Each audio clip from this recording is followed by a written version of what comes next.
let's do an exercise of actually drawing a mind on ourselves, or you as a topic. So let me bring you through the entire process again, step by step, using this diagram, or using this example. So, let's say my name was to be Johnny, and I want to do a mind on myself. So step number one is we draw the topic at the center. So what's the topic? The topic would be Johnny. So I draw a picture to represent myself. So let's say I imagine I draw a picture of myself. So let's say I'm Johnny, and I'll draw a picture this way. Again, don't worry, your drawing doesn't have to be perfect. As long as you understand it, it's fine. Okay? And let's say I draw him with jacket. And let's say with glasses. So again, like I said, the topic at the center is going to be multicolored. So again, if you want to add more colors, go ahead. So that's the first thing. The next thing is we draw the subheadings. Now again, think about it. Under Johnny, what are different subheadings which we can talk about this person? You can talk about a person's hobbies, character, appearance, goals, challenges in life, all these things. So let's say for the purpose of this exercise, we're going to use just 5 subheadings. And we're going to add the first subheading. And the first subheading is, let's say we talk about character. So what we do is, we add the first subheading, character, here. And recall, your subheading has got to be in capital letters, and it's going to be resting on a thick branch. So again, step number 2 is we add the subheading. Now once we add a subheading, step number 3 is we add the main points and the details. So under character, what can we talk about this person's character? Again, I'm making stuff up, right? So let's imagine for Johnny, the first part of his character is he's very generous. Okay, so I'll write on the word generous. So once again, it's a key word. The word must be on the line. So besides being generous, maybe he's also really kind. At the same time, he's a very funny person.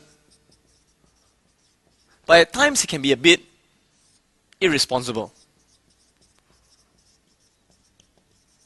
And sometimes even a bit lazy. Alright?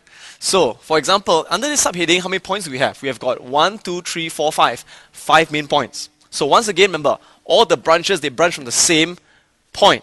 And they're all of the same color because they come from the same point. Now, again, these are main points. But whenever you want to do a mind map, you have to put down the elaboration of the details of the examples. So under each of these main points, what more can we talk about Johnny being generous? We can give examples, details of how he's generous. So for example, under generous, we could further branch out and say that he donates money to the old folks home. Right? So let me write it down. Donates. Now again, instead of using the word money, whenever you can use a symbol or picture, do so. So instead of writing the word money, I'll put down this. Donate money to the old folks home. Again, must we write down to the? No, it's a non-keyword, so just write down old folks home. So donate money, old folks, and home. You can draw a little house to represent it. You see that? So once again, one word, one line. Donate money, old folks home. Now, besides donating money to old folks home, let's say he also donates to the SPCA. So from here, can we also branch out SPCA? Yeah. Let's say he donates to the Handicap Association. So from here, we can branch out Handicap Association. Alright? Alright. Now, let's look at why else is he generous? Maybe he likes to share his food with his friends, for example. Okay, so under generous, you can put on the next main point, which is share food. Again, I could draw something to represent food. Friends. Again, it's a strange way of being generous. I'm just giving an example here, right? Some crazy examples. Okay, under kind. Why is he kind? Again, I'm just making stuff up. Maybe he's very kind because he tends to take care of stray animals, right? So, cares for. Now, use the word for to represent cares for. Again, it's a symbol. Cares for stray dogs, okay? So, under dogs, I could change color because I'm branching to a more detailed point. So, sometimes by branching to a more detailed point, you may want to change color. So, dog, instead of writing the word dog again, if I can, I draw a picture because it's more outstanding. Oops, how do you draw a dog? Okay, sorry, my dog looks a bit strange. 1, 2, 3, 4, okay? Now, maybe besides caring for stray dogs, he cares for stray birds, stray pigeons. So I could draw a pigeon over here. Again, I'm not saying my drawings are best in the world. Well, that's my pigeon, okay? And cares for stray, let's say, rats. Ooh, that's a bit disgusting, but doesn't matter, okay? So you know what I'm saying? So we just branch it out this way. Or why else is he kind? Maybe it's kind because he helps old people across the road. So helps old men cross road. And maybe he also helps the old man carry bags. Alright, so I'm just giving you some examples over here. So as you see, I'm using all the principles, all the rules. So similarly, I'll add in more details for each of these main points. So once I finally complete this entire section under this first subheading called character, what do? I'll then add the next subheading, which is, for example, under family. Okay, and I draw another huge or large thick branch under family.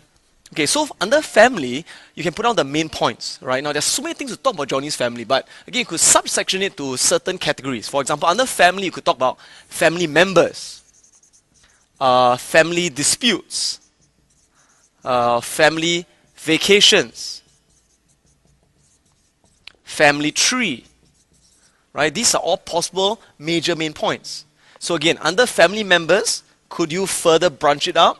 Yeah, could further branch out members into dad, into mom, into sis, right?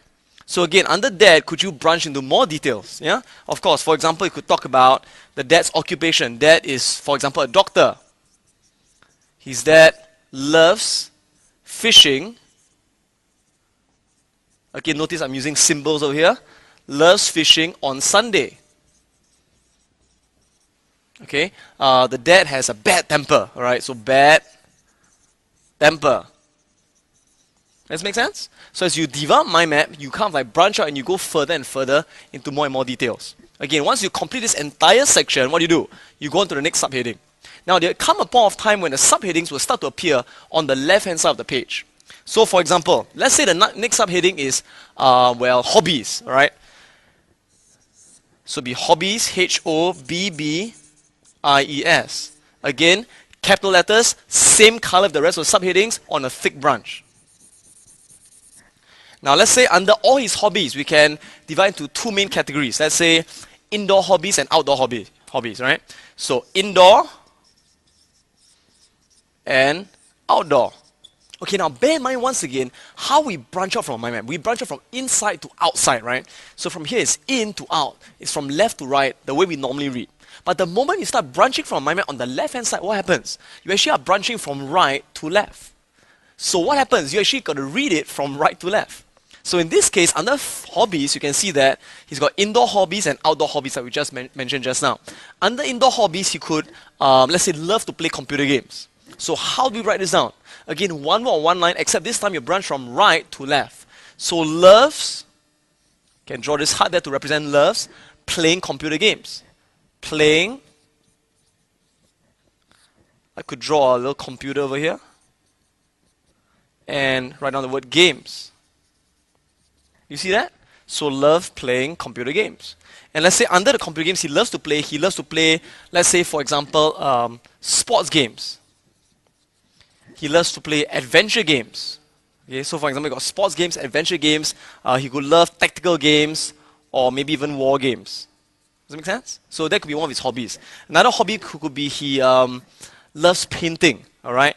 So paints every Sunday.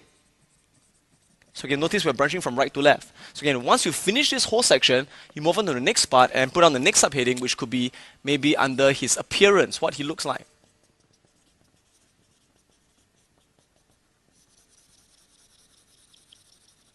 alright, and you continue the process. Now, obviously, when you're studying in school, you're not going to do a mind map on yourself, but just an illustration to show how we can use mind maps for any purpose.